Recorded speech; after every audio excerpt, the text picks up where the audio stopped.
Hi, and welcome back to yet another exciting week of the Lazy Money Game. In this week's episode, I will start by giving an update to my portfolio, and then I'm going to touch upon some market news as well.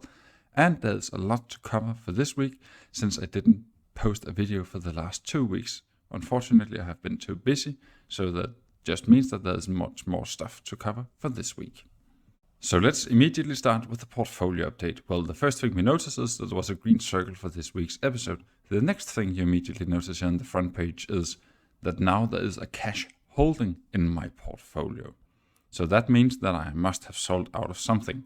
If we then go to the portfolio values tab here, just to see how the portfolio has been performing, well, the 2 weeks that I have skipped, you could see that there was a significant downturn, and then my portfolio has been trending upwards since. So I'm not skipping episodes just because my portfolio is dropping in value. If anyone has a question related to that, it's simply a question of whether or not I have the time to produce the videos. So just to get that out of the way. If we then go back to the overview arc here and scroll all the way to the top, then you can see that there's one significant holding which is missing. I do no longer hold STOR capital in my portfolio. So if we go to the histories tab, then you can see that I have sold out of STOR capital, and I only made a slight profit of a little less than $700 for a position that was worth more than $25,000. So why did I decide to sell out of STOR capital? Well, you know my strategy. Either I believe that the company is significantly overvalued, or I have completely lost faith in it. So if we look at this article in Seeking Alpha, we could see that STOR Capital is to go private in a $14 billion all-cash acquisition deal with GIC and Oak Street. And if we scroll down a bit here, then we can see that STOR Capital is to be taken private at a price of $32.25. And after this was announced, well, the shares immediately rose around 20%, so they were pretty close at the price of which they are supposed to be taken private. So if I have to be a bit more precise here, well, it's not like the company is actually significantly overvalued. It's more like now I have a significant cap of how much I can earn on this company and what is the risk that I'm taking. So I believe that there are better options out there in the market than keeping a stock where I can potentially gain 10 or 20 cents more to the share price than what they're currently trading at. Then I think it's a better deal simply just to get out now, and I can actually get out without having a loss due to the fact that the share price increased around 20%.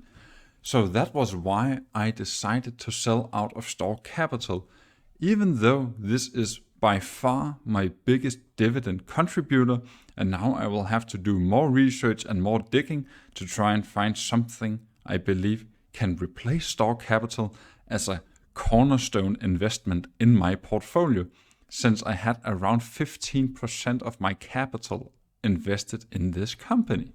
But this leads to a very natural question. Since I have received more than $25,000 from my sell of STOR capital, well, why do I only hold a little more than 15,000? Well, that is due to the fact that I have decided to add more into Activision Blizzard.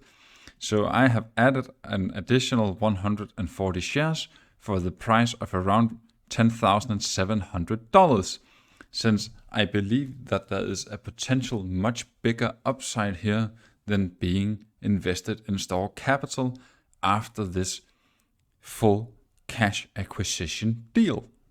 So if we look at the portfolio pie chart here, then we can see that this naturally has major implications, since the real estate piece of the pie is now down below 10%. It was roughly 20% before, and now the communication service take up close to 24%. And if we go to the dividends tab, when you sell out of your biggest dividend contributor, well, you can see that my estimated yearly income has dropped with around $1,000, which is really significant. And my estimated average yield has also dropped around a 0.5 percentage point.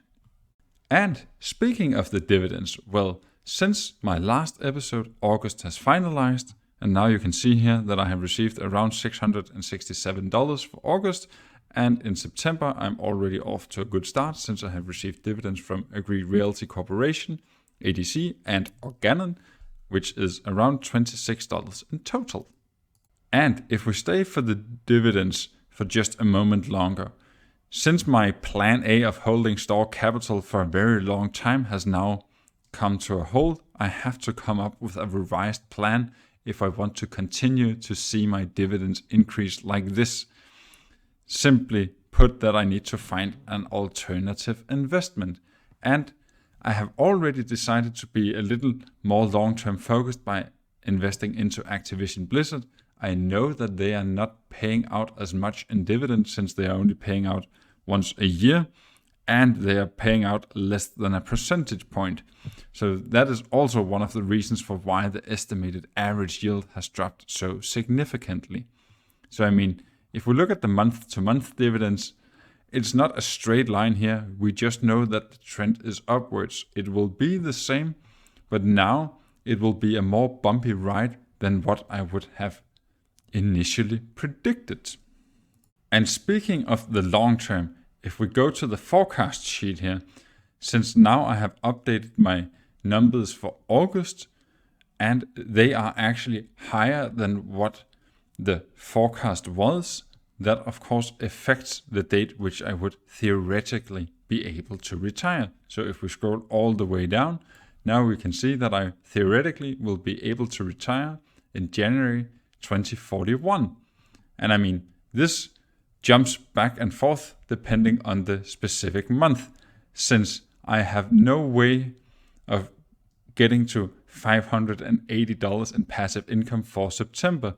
Since if I go 3 months back, you can see that I was only a little above 200. So this number jumps back and forth, and that is why my theoretical retirement date jumps so much depending on what is actually realized compared to the simple linear forecast. So if we for a moment skip the forecasts and the theoretical discussions of a potential retirement date, then I'm happy to announce that VG Properties has increased their dividend by 8.3%. So this is something that is really materializing and is going according to my plan of creating a steady increasing passive stream of income, since they have increased their dividend from 36 cents per share to 39 cents per share every quarter. If we then for a moment focus on the broader market, well, then we can see here that the S&P 500 dropped more than 5% within this week. So again, this week I'm significantly outperforming the market. I mean, this is pure luck. There's nothing I specifically has done to do this. The only thing that really saved me this week is the fact that STOR Capital is being taken private, since that increase of around 20% really saved my portfolio, since that's a gain of more than $4,000. And that means that all the other shares could actually drop ever so slightly, and that will still be a positive result for my portfolio, as you can see. So the good question, which you think that I perhaps have not answered yet, is why did I decide to invest $10,700 into Activision Blizzard?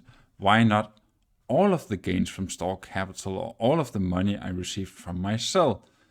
Well, the honest answer is I still have a high conviction towards this Microsoft deal with Activision Blizzard, but at the same time, I'm trying to practice being a little more patient, since that is not natural for me to do. So that is why I have only invested a little less than half of the money and keeping the rest in cash to see if there would be a potentially better deal out there.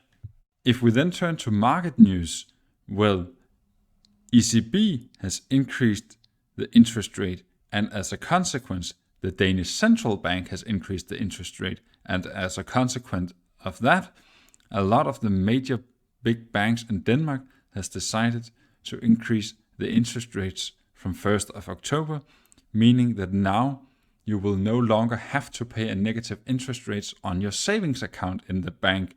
So perhaps this will lead to some people holding more cash on their accounts instead of trying to distribute it out or invest it, even though the inflation remains really high.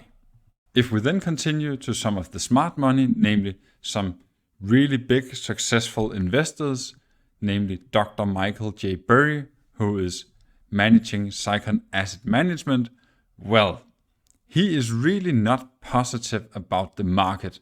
If you don't know Michael J. Burry, he is the guy who was successfully predicting the market crash back in 2008 and 2009 and made a fortune on it. So since then, a lot of people has been following him whenever he is tweeting anything on his profile called Cassandra. And I mean, if you're looking at his latest 13F filing, he completely sold out of all positions except one.